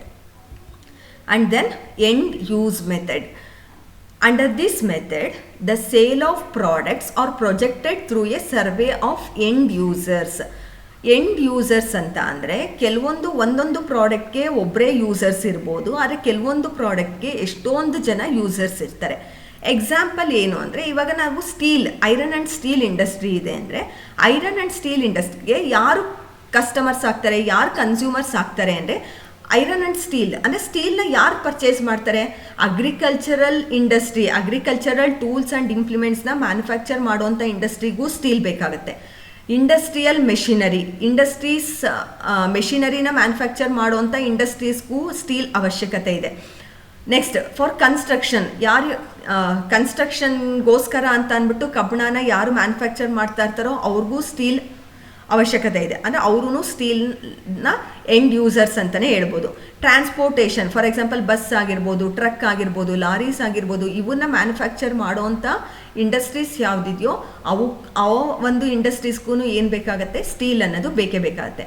ಅಂದರೆ steel ಅನ್ನೋವಂಥ ಒಂದು ಪ್ರಾಡಕ್ಟ್ಗೆ ಯಾರ್ಯಾರು end users ಇದ್ದಾರೆ, agriculture industry, industrial machineries, construction industries, transportation industries, ಇವರೆಲ್ಲರೂ end ಯೂಸರ್ಸೇ ಆಗಿರ್ತಾರೆ. ಹಂಗಾಗಿ ಜೊತೆಗೆ ಆ ಒಂದು ಸ್ಟೀಲ್ನ ಎಕ್ಸ್ಪೋರ್ಟು ಮಾಡ್ಬೋದು ಅಥವಾ ಇಂಟರ್ನ್ಯಾಷನಲ್ ಮಾರ್ಕೆಟಲ್ಲೂ ಸೇಲ್ ಮಾಡಿದ್ವಿ ಅಂತ ಅಂದರೆ ಡೊಮೆಸ್ಟಿಕ್ಕಲ್ಲಿ ಎಷ್ಟು ಡಿಮ್ಯಾಂಡ್ ಇದೆ, ಇಂಟರ್ನ್ಯಾಷನಲ್ ಮಾರ್ಕೆಟಲ್ಲಿ ಎಷ್ಟು ಡಿಮ್ಯಾಂಡ್ ಇದೆ ಅಂತ ಅನ್ನೋದನ್ನ ನಾವೇನು ಮಾಡ್ತೀವಿ, ಸರ್ವೆ ಮಾಡ್ತಾರೆ. A survey is planned of the end users and the estimate demand from all segment of the end users R added. ಇವಾಗ ನಾವು ಸ್ಟೀಲ್ಗೆ ಎಷ್ಟು ಡಿಮ್ಯಾಂಡ್ ಬರ್ಬೋದು ಅಂತ ಅಂದ್ಬಿಟ್ಟು ಎಸ್ಟಿಮೇಟ್ ಮಾಡಬೇಕು ಅಂದರೆ ಯಾರನ್ನ ಸರ್ವೆ ಮಾಡಬೇಕಾಗತ್ತೆ, ಈ ಸ್ಟೀಲ್ನ ಯಾರ್ಯಾರು ಯೂಸ್ ಮಾಡ್ತಾರೆ, ಇದ್ರ ಎಂಡ್ ಯೂಸರ್ಸ್ ಯಾರ್ಯಾರು ಅಂತ ನೋಡ್ಬಿಟ್ಟು ಅವರೆಲ್ಲರ ಹತ್ರನೂ ಇನ್ಫಾರ್ಮೇಷನ್ ಕಲೆಕ್ಟ್ ಮಾಡಿದ್ಮೇಲೆ ನಾವು ಎಷ್ಟು ಡಿಮ್ಯಾಂಡ್ ಆಗ್ಬೋದು ಅಂತ ಅಂದ್ಬಿಟ್ಟು ಫೋರ್ಕ್ಯಾಸ್ಟ್ ಮಾಡ್ಬೋದು. ಈ ಥರದ ಒಂದು ಮೆಥಡ್ಗೆ ಏನು ಹೇಳ್ತಾರೆ, ಎಂಡ್ ಯೂಸ್ ಮೆಥಡ್ ಅಂತ ಅಂದ್ಬಿಟ್ಟು ಹೇಳ್ಬೋದು. Next statistical methods of demand forecasting. ಇಷ್ಟೋ ತನಕ ಹೇಳಿದ್ದು survey methods of demand forecasting ಅಂತ ಹೇಳ್ಬೋದು. ಇವಾಗ ಹೇಳ್ತಾ ಇರೋಂಥ ಮೆಥಡ್ ಯಾವುದು, statistical methods of demand forecasting. This statistical methods of demand forecasting, it is also the most popular methods of demand forecasting. Under this method, statistical, mathematical models and equations are extensively used in order to estimate the future demand for a particular product. ಇಲ್ಲಿ ಹೆಸರು ಕೇಳ್ತಿದ್ದಂಗೆ ನಿಮಗೆ ಗೊತ್ತಾಗುತ್ತೆ statistical method ಅಂದರೆ ಏನು. ನಾವು ಸ್ಟ್ಯಾಟಿಸ್ಟಿಕ್ಸ್ನ mathematical ಮಾಡೆಲ್ಸ್ನ ಈಕ್ವೇಷನ್ಸ್ನ ಎಲ್ಲಾನು use ಮಾಡಿ ಒಂದು ಪ್ರಾಡಕ್ಟ್ಗೆ ಡಿಮ್ಯಾಂಡ್ ಎಷ್ಟು ಅಂತ ಅಂದ್ಬಿಟ್ಟು ಎಸ್ಟಿಮೇಟ್ ಮಾಡುವಂಥ ಮೆಥಡ್ಗೆ ಏನಂತೀವಿ, statistical methods of demand forecasting ಅಂತ ಹೇಳ್ತೀವಿ. This is also very complex and complicated in nature. ಇದನ್ನು ಅಷ್ಟೇ ಎಲ್ಲರೂ ಮಾಡೋದಕ್ಕಾಗಲ್ಲ. ಯಾರಿಗೆ ಅದ್ರ ಬಗ್ಗೆ ನಾಲೆಡ್ಜ್ ಇರುತ್ತೆ, ಎಕ್ಸ್ಪೀರಿಯನ್ಸ್ ಇರುತ್ತೆ, ಕಾಂಪಿಟೆನ್ಸ್ ಇರುತ್ತೆ, ಮ್ಯಾಥಮೆಟಿಕಲ್ ಬ್ಯಾಕ್ಗ್ರೌಂಡ್ ಇರುತ್ತೆ, ಅವ್ರು ಮಾತ್ರ ಈ ಒಂದು ಮೆಥಡಲ್ಲಿ ಡಿಮ್ಯಾಂಡ್ನ ಫೋರ್ಕ್ಯಾಸ್ಟ್ ಮಾಡೋದಕ್ಕೆ ಸಾಧ್ಯ ಆಗುತ್ತೆ. ಅಂದರೆ ನಾವು ಮ್ಯಾಥಮೆಟಿಕಲ್ ಮಾಡೆಲ್ಸ್, ಸ್ಟ್ಯಾಟಿಸ್ಟಿಕಲ್ ಮೆಥಡ್ಸ್ ಇವನ್ನೆಲ್ಲ ಯೂಸ್ ಮಾಡಿ ನಾವು ಡಿಮ್ಯಾಂಡನ್ನು ಫೋರ್ಕ್ಯಾಸ್ಟ್ ಮಾಡಿದ್ವಿ ಅಂತ ಅಂದರೆ ಅದಕ್ಕೆ statistical methods of demand forecasting ಅಂತ ಅಂದ್ಬಿಟ್ಟು ಹೇಳ್ತಾರೆ. ಮತ್ತು ಈ ಮೆಥಡು ಹೊಸ ಬಿಸ್ನೆಸ್ನ ಸ್ಟಾರ್ಟ್ ಮಾಡೋರಿಗಿಂತನೂ ಸಾಮಾನ್ಯವಾಗಿ ಪ್ರೀವಿಯಸ್ ಇಯರ್ಸಿಂದ ಲಾಸ್ಟ್ 5 ಇಯರ್ಸ್ ಅಥವಾ 10 ಇಯರ್ಸಿಂದ ಯಾರು ಬಿಸ್ನೆಸ್ ಮಾಡ್ತಾ ಇರ್ತಾರೋ ಅವರು ಸಾಮಾನ್ಯವಾಗಿ ಸ್ಟ್ಯಾಟಿಸ್ಟಿಕಲ್ ಮೆಥಡ್ಸ್ ಆಫ್ ಡಿಮ್ಯಾಂಡನ್ನು ಫೋರ್ಕ್ಯಾಸ್ಟ್ ಮಾಡುವಂಥ ಮೆಥಡ್ನ ಅಪ್ಲೈ ಮಾಡ್ಕೊತಾರೆ. ಆ್ಯಂಡ್ ನೆಕ್ಸ್ಟ್ ಈ ಸ್ಟ್ಯಾಟಿಸ್ಟಿಕಲ್ ಮೆಥಡಲ್ಲಿ ಫಸ್ಟ್ನೇದು ಟ್ರೆಂಡ್ ಪ್ರೊಜೆಕ್ಷನ್ ಮೆಥಡ್ ಅಂತ ಅಂದ್ಬಿಟ್ಟು. ಟ್ರೆಂಡ್ ಪ್ರೊಜೆಕ್ಷನ್ ಮೆಥಡಲ್ಲಿ ಇದು ಅಷ್ಟೇ, it is a classical method of demand forecasting. The trend projection method is used under the assumption that the factors responsible for the past trend in variables to be projected. Sales and demand will continue to play their part in the future in the same manner and to the same extent as they did in the past in determining the magnitude and direction of the variable. Trend ಅಂದರೆ ನಿಮಗೆ ಗೊತ್ತಿರುತ್ತೆ ಏನಂತ ಅಂದರೆ, ಇವಾಗ previous 5 ಇಯರ್ಸಿಂದ ಅಥವಾ 10 ಇಯರ್ಸಿಂದ business ಮಾಡ್ತಾ ಇರ್ತಾರೆ.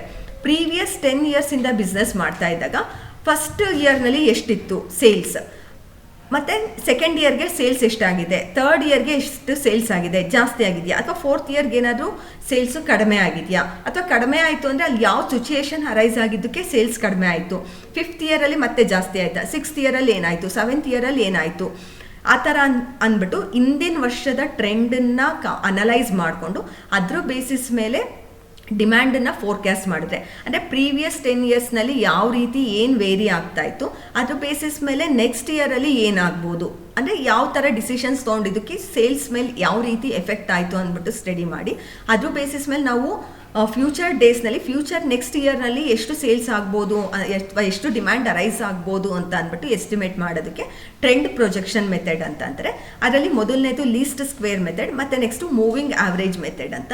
ನಿಮಗೆ ನೆಕ್ಸ್ಟ್ ಸೆಷನ್ನಲ್ಲಿ ನೆಕ್ಸ್ಟ್ ವಿಡಿಯೋನಲ್ಲಿ ಲೀಸ್ಟ್ ಸ್ಕ್ವೇರ್ ಬೇಸಿಸ್ ಮೇಲೆ ಲೀಸ್ಟ್ ಸ್ಕ್ವೇರ್ ಮೆಥಡಲ್ಲಿ ಯಾವ ರೀತಿ ಪ್ರಾಬ್ಲಮ್ನ ಸಾಲ್ವ್ ಮಾಡೋದು, ಲೀಸ್ಟ್ ಸ್ಕ್ವೇರ್ ಮೆಥಡಲ್ಲಿ ಯಾವ ರೀತಿ ಡಿಮ್ಯಾಂಡನ್ನು ಫೋರ್ಕ್ಯಾಸ್ಟ್ ಮಾಡೋದು ಅಂತ ಅಂದ್ಬಿಟ್ಟು ನೀವು ನೆಕ್ಸ್ಟ್ ವಿಡಿಯೋದಲ್ಲಿ ತಿಳ್ಕೊಳ್ತೀರಾ. ನೆಕ್ಸ್ಟ್ ಮೂವಿಂಗ್ ಆವ್ರೇಜ್ ಮೆಥಡ್ ಅಂತ ಇದೆ. ಇಲ್ಲಿ ಮೂವಿಂಗ್ ಆವ್ರೇಜ್ ಮೆಥಡಲ್ಲೂ ಅಷ್ಟೇ ಪ್ರೀವಿಯಸ್ 10 ಇಯರ್ಸ್ದು ತೊಗೊಂಡ್ರು ಅಂತ ಅಂದರೆ ಫಸ್ಟ್ 3 ಇಯರ್ಸ್ನಲ್ಲಿ ಯಾವ ರೀತಿ ಆಯಿತು, ನೆಕ್ಸ್ಟ್ 3 ಇಯರ್ಸ್ನಲ್ಲಿ ಯಾವ ರೀತಿ ಆಯಿತು, ಅಂದರೆ 3 ಇಯರ್ಸ್ಗಾದರೂ ತೊಗೊಳ್ತಾ ಹೋಗ್ತೀವಿ, ಅಥವಾ 2 ಇಯರ್ಸ್ ಮೂವಿಂಗ್ ಆವ್ರೇಜ್ ಅಂತನಾದರೂ ತೊಗೊಳ್ಬೋದು, ಅಥವಾ 4 ಇಯರ್ಸ್ ಮೂವಿಂಗ್ ಆವ್ರೇಜ್ ಅಂತನಾದರೂ ತೊಗೊಳ್ತೀವಿ. ಅಂದರೆ 3 ಇಯರ್ಸ್ಗೆ ಏನು ಚೇಂಜ್ ಆಗಿದೆ, ಅಥವಾ 4 ಇಯರ್ಸ್ಗೆ ಯಾವ ರೀತಿ ಚೇಂಜ್ ಆಗಿದೆ ಸೇಲ್ಸ್ ಅಂತ ಅಂದ್ಬಿಟ್ಟು ಎಸ್ಟಿಮೇಟ್ ಮಾಡ್ತಾ ಹೋಗ್ತೀವಿ ಇಲ್ಲಿ moving average ಮೆಥಡಲ್ಲಿ.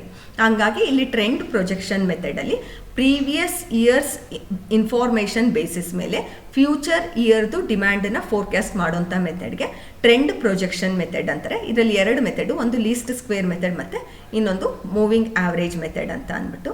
Next, economic indicators. Under this method, a few economic indicators becomes the basis for forecasting the sales of a company. This helps in decision making process of a company. We can mention a few economic indicators such as personal income towards demand for consumer goods. ಇಲ್ಲಿ ನಾವು ಡಿಮ್ಯಾಂಡ್ನ forecast ಮಾಡೋದಕ್ಕಿಂತ ಮುಂಚೆ economic ಇಂಡಿಕೇಟರ್ಸ್ನ base ಆಗಿ ಇಟ್ಕೊತೀವಿ ಅಂತ ಹೇಳ್ಬೋದು. ಈಗ ನಾವು luxury ಗೂಡ್ಸ್ನ ನಾವು ಪ್ರೊಡ್ಯೂಸ್ ಮಾಡ್ತಾ ಇದ್ದೀವಿ ಅಂದರೆ ಆ ಲಕ್ಸುರಿ ಗೂಡ್ಸ್ನ ಯಾರು ಪರ್ಚೇಸ್ ಮಾಡ್ತಾ ಇದ್ದಾರೆ ಅಂದರೆ ಆರ್ಡಿನರಿ ಮಿಡ್ಲ್ ಇನ್ಕಮ್ ಗ್ರೂಪ್ಸ್ ಇರೋರು ಅದನ್ನು ಕಸ್ಟಮರ್ ಪರ್ಚೇಸ್ ಮಾಡ್ತಾರಾ ಅಥವಾ ಮಾಡಲ್ವಾ, ಅಥವಾ ಯಾವ ಇನ್ಕಮ್ ಇರೋರು ಪರ್ಚೇಸ್ ಮಾಡ್ಬೋದು ಅನ್ನೋದ್ರ ಬೇಸಿಸ್ ಮೇಲೆ ನಾವು ಡಿಮ್ಯಾಂಡನ್ನು ಫೋರ್ಕಾಸ್ಟ್ ಮಾಡುವಂಥ ಮೆಥಡ್ಗೆ ಎಕನಾಮಿಕ್ ಇಂಡಿಕೇಟರ್ ಅಂತ ಅಂತೀವಿ. ಅಂದರೆ ನಾವು ಕನ್ಸ್ಯೂಮರ್ ಗೂಡ್ಸ್ಗೆ ಎಷ್ಟು ಡಿಮ್ಯಾಂಡ್ ಇದೆ ಅಂತ ಅಂದ್ಬಿಟ್ಟು ಎಸ್ಟಿಮೇಟ್ ಮಾಡೋದಕ್ಕಿಂತ ಮುಂಚೆ ಆ ಪ್ರಾಡಕ್ಟ್ಸ್ನ ಕನ್ಸ್ಯೂಮರ್ ಗೂಡ್ಸ್ನ ಪರ್ಚೇಸ್ ಮಾಡೋಂಥವ್ರ ಪರ್ಸನಲ್ ಇನ್ಕಮ್ ಎಷ್ಟಿದೆ ಅಂತ ಅಂದ್ಬಿಟ್ಟು ಅನಲೈಸ್ ಮಾಡ್ತೀವಿ. ನೆಕ್ಸ್ಟು ಇದೇ ಥರನೇ ಇನ್ನೊಂದು ಎಕ್ಸಾಂಪಲ್ ಹೇಳ್ಬೋದು ಅಂದರೆ ಅಗ್ರಿಕಲ್ಚರಲ್ ಇನ್ಪುಟ್ಸ್. ಫಾರ್ ಎಕ್ಸಾಂಪಲ್ ಇವಾಗ ಲಾನ್ ಮೂವರ್ ಆಗಿರ್ಬೋದು, ಅಥವಾ ಅಗ್ರಿಕಲ್ಚರಲ್ ಇನ್ಸ್ಟ್ರೂಮೆಂಟ್ಸ್ ಆಗಿರ್ಬೋದು, ಫರ್ಟಿಲೈಸರ್ಸ್ ಆಗಿರ್ಬೋದು, ಮ್ಯಾನ್ಯೂರ್ಸ್ಗಾಗಿರ್ಬೋದು. ಈಗ ನಾವು ಫಾರ್ ಎಕ್ಸಾಂಪಲ್ ಫರ್ಟಿಲೈಸರ್ಸ್ನ ಮ್ಯಾನುಫ್ಯಾಕ್ಚರ್ ಮಾಡುವಂಥ ಕಂಪನಿ ಅಥವಾ ಅಗ್ರಿಕಲ್ಚರಲ್ ಇನ್ಪುಟ್ಸ್ನ ಮ್ಯಾನುಫ್ಯಾಕ್ಚರ್ ಮಾಡುವಂಥ ಕಂಪನಿ ಆದರೆ ಅದಕ್ಕೆ ನಾವು ಪ್ರೈಸ್ನ ಫಿಕ್ಸ್ ಮಾಡೋದಕ್ಕಿಂತ ಮುಂಚೆ ಅಥವಾ ಆ ಒಂದು ಪರ್ಟಿಕ್ಯುಲರ್ ಅಗ್ರಿಕಲ್ಚರಲ್ ಇನ್ಪುಟ್ಸ್ಗೆ ಅಥವಾ ಇನ್ಸ್ಟ್ರೂಮೆಂಟ್ಸ್ಗೆ ನಾವು ಡಿಮ್ಯಾಂಡ್ನ ಫೋರ್ಕಾಸ್ಟ್ ಮಾಡೋದಕ್ಕಿಂತ ಮುಂಚೆ ಅಗ್ರಿಕಲ್ಚರಿಸ್ಟು ಎಷ್ಟು ಇನ್ಕಮ್ ಇರುತ್ತೆ. ಫಾರ್ ಎಕ್ಸಾಂಪಲ್ ಟ್ರ್ಯಾಕ್ಟರ್ನು ನಾವು ಅಗ್ರಿಕಲ್ಚರಲ್ ಫೀಲ್ಡಲ್ಲಿರೋರೆ ಅದನ್ನು ಪರ್ಚೇಸ್ ಮಾಡ್ತಾರೆ ಅಂತಲೂ ಹೇಳ್ಬೋದು. ಹಂಗಾಗಿ ನಾವು ಅದಕ್ಕೆ ಡಿಮ್ಯಾಂಡ್ನ ಫೋರ್ಕಾಸ್ಟ್ ಮಾಡೋದಕ್ಕಿಂತ ಮುಂಚೆ ಅಲ್ಲಿ ಅಗ್ರಿಕಲ್ಚರಲ್ ಇನ್ಕಮ್ ಎಷ್ಟಿದೆ ಅಥವಾ ಆ ಫಾರ್ಮರ್ಸ್ ಹತ್ರ ಅವ್ರಿಗೆ ಎಷ್ಟು ಇನ್ಕಮ್ ಬರುತ್ತೆ, ಹಂಗಾಗಿ ಆ ಇನ್ಕಮಿಂದ ಎಷ್ಟು ಯಾವ ಗೂಡ್ಸ್ನ ಪರ್ಚೇಸ್ ಮಾಡ್ಬೋದು ಅಂತ ಅಂದ್ಬಿಟ್ಟು ಎಸ್ಟಿಮೇಟ್ ಮಾಡಬೇಕಾಗತ್ತೆ. ಅಂದರೆ ನಾವು ಇದಕ್ಕೆ ಡಿಮ್ಯಾಂಡ್ನ ಫೋರ್ಕಾಸ್ಟ್ ಮಾಡೋದಕ್ಕಿಂತ ಮುಂಚೆ ಆ ಒಂದು ಪ್ರಾಡಕ್ಟ್ನ ಪರ್ಚೇಸ್ ಮಾಡೋರ ಇನ್ಕಮ್ ಎಷ್ಟು ಅಂತ ಅಂದ್ಬಿಟ್ಟು ಅನಲೈಸ್ ಮಾಡುವಂಥ ಮೆಥಡ್ಗೆ ಏನು ಹೇಳ್ತೀವಿ, ಎಕನಾಮಿಕ್ ಇಂಡಿಕೇಟರ್ಸ್ ಅಂತ ಅಂದ್ಬಿಟ್ಟು ಹೇಳ್ತೀವಿ. ನೆಕ್ಸ್ಟು ಎಕ್ಸ್ಪೋನೆನ್ಷಿಯಲ್ ಸ್ಮೂತಿಂಗ್ ಮೆಥಡ್ ಅಂತ ಇದೆ, ಇದೊಂದು ಮೆಥಡು. ಇಲ್ಲೇನಾಗುತ್ತೆ ಅಂದರೆ in this technique more recent data are given more weightage ಅಂತ ಹೇಳ್ತೀವಿ. ಅಂದರೆ ಪ್ರೀವಿಯಸ್ ಇವಾಗ ಲಾಸ್ಟ್ 10 ಇಯರ್ಸ್ ಇರುತ್ತೆ, 10 ಇಯರ್ಸಲ್ಲಿ ಫಸ್ಟ್ ಇಯರ್ನಲ್ಲಿ ಡಿಮ್ಯಾಂಡು ತುಂಬ ಕಡಿಮೆ ಇರುತ್ತೆ, 5th ಇಯರಲ್ಲಿ ಜಾಸ್ತಿ ಇರುತ್ತೆ, ಪ್ರೀವಿಯಸ್ ಇಯರ್ ಅಂದರೆ 9th ಇಯರ್ನಲ್ಲಿ ಡಿಮ್ಯಾಂಡು ತುಂಬ ಕಡಿಮೆ ಆಗಿರುತ್ತೆ ಕಾಂಪಿಟೇಟರ್ಸ್ ಅರೈಸ್ ಆಗಿ. ಆವಾಗ ನಾವೇನು ಮಾಡ್ತೀವಿ ಅಂತ ಅಂದರೆ ಯಾವುದಕ್ಕೆ ಜಾಸ್ತಿ ವೆಯ್ಟೇಜ್ ಕೊಡ್ತೀವಿ ಅಂತ ಅಂದರೆ ಮೋರ್ ರೀಸೆಂಟ್ ಡೇಟಾ ಯಾವುದಿರುತ್ತೋ ಅಂದರೆ ರೀಸೆಂಟ್ ಇನ್ಫಾರ್ಮೇಷನ್ ಅಂದರೆ ಪ್ರೀವಿಯಸ್ ಇಯರ್ ಮತ್ತು ಬಿಫೋರ್ ಪ್ರೀವಿಯಸ್ ಇಯರ್ದು ಏನಿರುತ್ತೋ ಇನ್ಫಾರ್ಮೇಷನು ಅದಕ್ಕೆ ಜಾಸ್ತಿ ವೆಯ್ಟೇಜ್ ಕೊಟ್ಟು ಅದ್ರ ಬೇಸಿಸ್ ಮೇಲೆ ನಾವು ಡಿಮ್ಯಾಂಡನ್ನು ಫೋರ್ಕಾಸ್ಟ್ ಮಾಡಿದ್ರೆ ಅದಕ್ಕೆ ಎಕ್ಸ್ಪೋನೆನ್ಷಿಯಲ್ ಸ್ಮೂತಿಂಗ್ ಮೆಥಡ್ ಅಂತ ಹೇಳ್ತೀವಿ. This is based on the argument that more recent the observation the more it's impact on the future.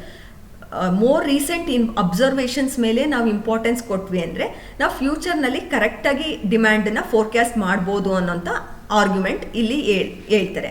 And therefore it is given relatively more weightage than the earlier observations. ತುಂಬ ಹಳೆ ಇನ್ಫಾರ್ಮೇಷನ್ಸ್ಗಿಂತ recent ಏನಾಗಿತ್ತು, previous ಇಯರ್ಸ್ಗಳಲ್ಲಿ ಏನಾಗಿತ್ತು ಅಂತ ಅನ್ನೋದಕ್ಕೆ ಜಾಸ್ತಿ weightage ಕೊಟ್ಟರೆ, recent ಡೇಟಾಗೆ ಜಾಸ್ತಿ weightage ಕೊಟ್ಟರೆ ಅಂಥ ಮೆಥಡ್ಗೆ ಆ ಮೆಥಡಿಂದ ಡಿಮ್ಯಾಂಡ್ನ ಫೋರ್ಕಾಸ್ಟ್ ಮಾಡಿದ್ರೆ ಅದಕ್ಕೆ ನಾವೇನು ಹೇಳ್ತೀವಿ, ಎಕ್ಸ್ಪೋನೆನ್ಷಿಯಲ್ ಸ್ಮೂತಿಂಗ್ ಮೆಥಡ್ ಅಂತ ಅಂದ್ಬಿಟ್ಟು ಹೇಳ್ತೀವಿ. Okay, these are all the methods or techniques which are used in forecasting the demand for the product. Thank you for watching the video.